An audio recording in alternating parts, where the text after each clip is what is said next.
হচ্ছে না, দেখছো কিন্তু ওই সাবস্ক্রাইবটা খেয়াল থাকছে না, খেয়াল করে দাও, একটু করে দাও, না দেবো বিরক্ত হয়ে যাচ্ছে, আমি বারে বারে বলছি।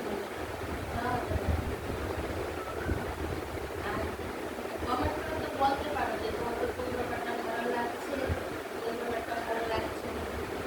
বুঝতে পারছো ফুটিয়ে একটা আমাদের এখানে খুব ফুটিয়ে জায়গা,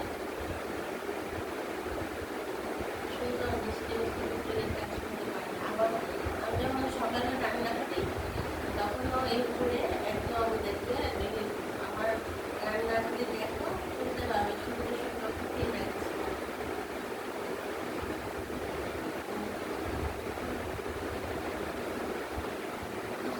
অনেকেরই রুটি মাটিতে হয়ে গেছে, পয়লা বৈশাখে আলু বেশি দিন নেই।